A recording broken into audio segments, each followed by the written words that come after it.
Tous les jours dès 16h, historiquement Vôtre vous raconte l'histoire sans se la raconter. Elle nous raconte des histoires sans jamais se tromper. C'est Clémentine Portier-Kaltenbach. Aujourd'hui, Clémentine, c'est d'un éléphant qui lui trompe énormément que vous nous parlez, évidemment, mais pas n'importe lequel des éléphants. L'éléphant du pape Léon X. Oui, figurez-vous qu'en 1962, dans la perspective du Concile Vatican II, on réalise des travaux dans la cour du Vatican pour créer un système de climatisation. Et là, surprise, en creusant, les ouvriers tombent sur de très gros ossements d'animaux. Bon, on pense d'abord à quelques dinosaures, mais oui. Mais comme tout bien considéré, ces os ne sont pas fossilisés, on réalise que ce sont en fait des ossements d'éléphants. Comment un éléphant est-il arrivé sous le Vatican? Cela va rester un mystère jusqu'à ce que l'historien Silvio Bedini ne mène l'enquête et ne publie en 1997 The Pope Elephant. Et voilà toute l'histoire. Le 9 mars 1513, à 37 ans, Jean de Médicis est élu pape sous le nom de Léon X.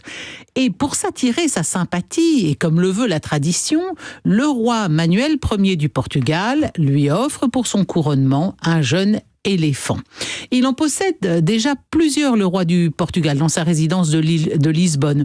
Il vit même à peu près comme un maharaja entouré d'éléphants qui lui sont envoyés par le gouverneur des Indes, et il lui arrive d'aller à la grand-messe à la cathédrale de Lisbonne entouré de 5 éléphants. On imagine le spectacle, hein. C'est un petit peu ostentatoire pour aller comme un croyant jusqu'à l'église. Bon, donc il a plusieurs éléphants et il va envoyer au pape ce cadeau. Alors, il n'y a pas l'éléphant, évidemment, est le trophée, hein, mais il y a une quarantaine d'animaux sauvages et le convoi est accompagné par 70 plénipotentiaires.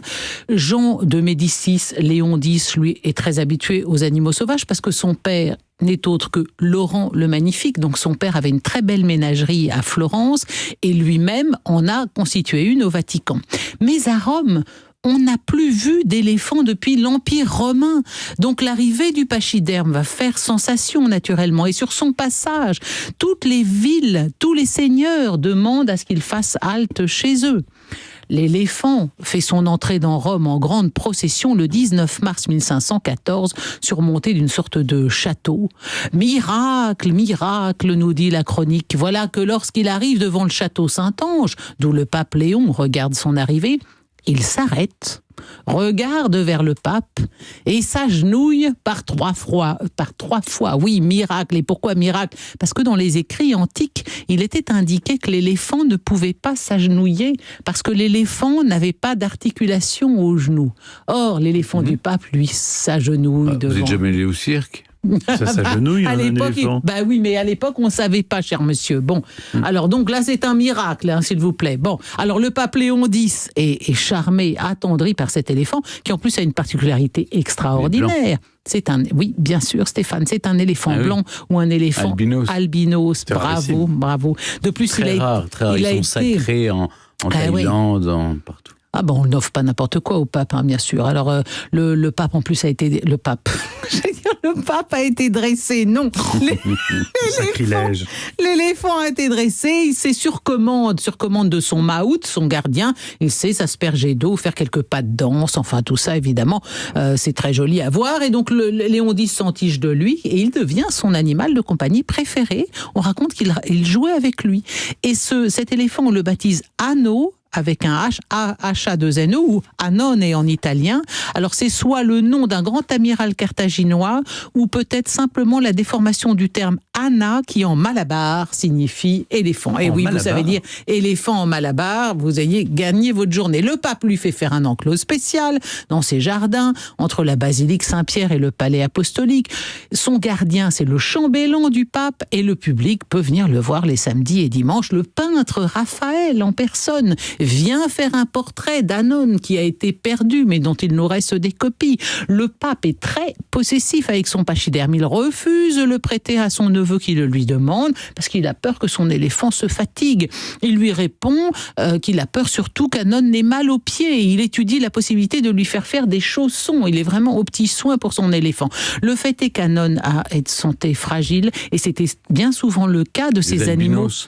Peut-être ça je ne connaissais pas cette particularité de l'albinos. En revanche, ces animaux cadeaux diplomatiques, bien souvent étaient en mauvais état quand ils arrivaient, parce que d'abord ils subissaient un très gros stress pendant le voyage, et puis ils retrouvaient en Europe des conditions climatiques auxquelles ils n'étaient pas du tout habitués.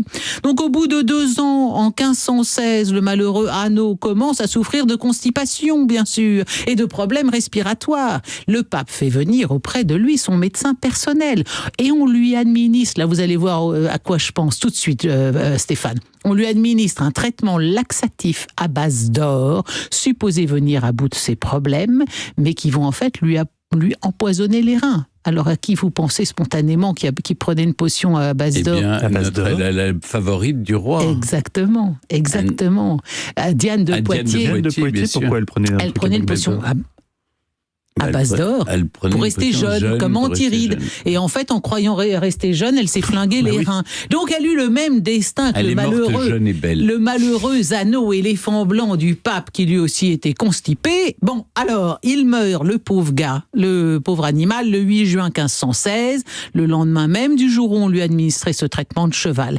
Comme Léon X l'aimait beaucoup, il exige qu'Hanno soit enterré dans la cour même du Vatican. Il a même demandé à Raphaël de réaliser une fresque en son hommage, tandis que lui-même rédigeait une épitaphe commémorative. Il aimait vraiment beaucoup son éléphant. D'ailleurs, Luther s'est moqué de lui à ce sujet, évoquant l'amour éléphantesque du pape, ce qui donne à penser que Léon X avait dû montrer son chagrin en public, ce qui était inhabituel pour un pape. Reste qu'avec Saint-Pierre, l'ensemble des papes et Christine de Suède, l'éléphant blanc de Léon X est le seul animal au monde à avoir eu le privilège de jouir de l'éternité au Vatican. C'est pas à nous que ça arrivera, un truc pareil. Et l'épitaphe est où ? Non, je l'ignore. Je sais qu'on a retrouvé que dans une des fresques, donc est-ce que c'est dans les galeries vaticanes, Raphaël a représenté la création, et on voit au fond de la scène un éléphant blanc qui devrait être Hanno. Merci beaucoup, Clémentine. L'éléphant albinos constipé du pape, voilà une des chroniques les plus réussies de Clémentine. 2 éléphants dans un magasin de porcelaine, c'est ce qui nous attend maintenant dans le quiz. Je vous remercie.